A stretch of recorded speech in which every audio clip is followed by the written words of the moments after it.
yang menjadi perbincangan soal hukuman mati oleh jaksa penuntut umum. Izin Ketua, berkenan saya bisa Pak Kajari atau jaksa pada saat Rentut memutuskan hukuman mati, itu apakah murni hanya sepengetahuan jaksa P16 yang bersidang, atau ini dilaporkan ke pimpinan Kajari atau Kajati? Karena ini hukuman mati. Gimana prosedur Rentutnya, Pak?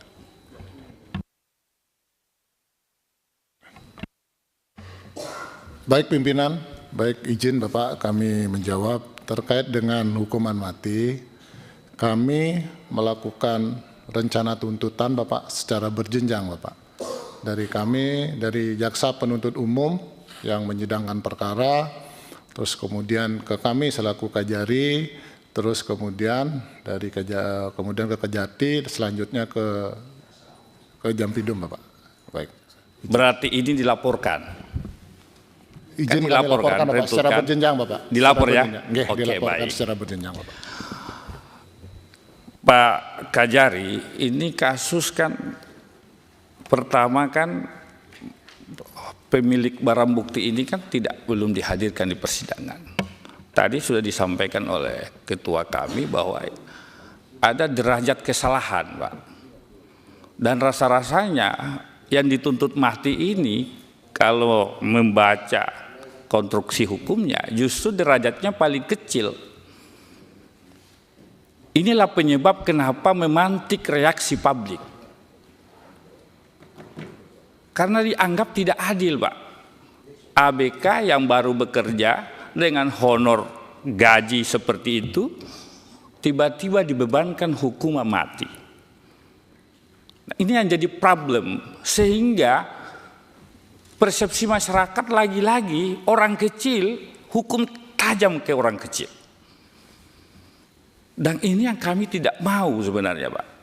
Arahan Bapak Presiden Prabowo sebagaimana disampaikan oleh Pak Ketua Komisi Pak Habibur Rahman, menyampaikan bahwa kami sebagai lembaga pengawas harus terdepan mengawal kerja-kerja Bapak, dan itu konstitusionalnya seperti itu.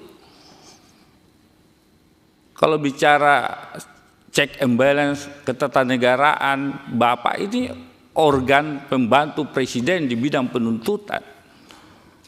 Makanya ketika ada tuntutan yang dianggap tidak memenuhi rasa keadilan masyarakat, maka pasti masyarakat bereaksi. Satu hal. Yang kedua, ini beruntung sekali karena Pak Ketua sudah memaafkan ini, kami memaafkan ini. Ya, jaksa dengan gagah replik. Harusnya dia bantah pledoi, dia nyentil lagi, menolak intervensi DPR dengan gagahnya. Nah, ini biar Pak Jaksa Muda ini tahu wewenang fungsi tugas DPR itu apa. Kami duduk di sini, Pak, di Konstitusi pasal 1, Pak, negara berdasarkan negara kesatuan Republik Indonesia. Yang kedua itu apa? Kedaulatan berada di tangan rakyat. Kami duduk di sini karena daulat rakyat. Kami punya fungsi tugas di alat kelengkapan Dewan Komisi mengawasi kerja-kerja aparat penegak hukum. Jadi bapak-bapak ini yang hadir di sini, jangan kemudian untuk atas nama undang-undang, Bapak lalu kemudian semena-mena menggunakan kekuasaan untuk dan atas nama undang-undang itu tadi. Cukuplah kejadian seperti ini terjadi. Ya, di mana-mana tuntutan harus berdasarkan derajat kesalahan, Pak. Yang dituntut mati kalau bandarnya setuju, Pak. Tapi kalau hanya ABK kapal kemudian terjadi masih debat di situ, belum tentu juga dia tahu bahwa itu narkoba, lalu dituntut mati, disinilah masalahnya. Nah, kan ini pembelajaran bersama, koreksi bersama kita, ya, supaya tidak ada lagi praktek seperti itu. Karena itu pasti mencederai, merusak kepercayaan publik kepada institusi kejaksaan. Kira-kira itu catatan saja, Ketua. Terima kasih. Assalamualaikum warahmatullahi wabarakatuh.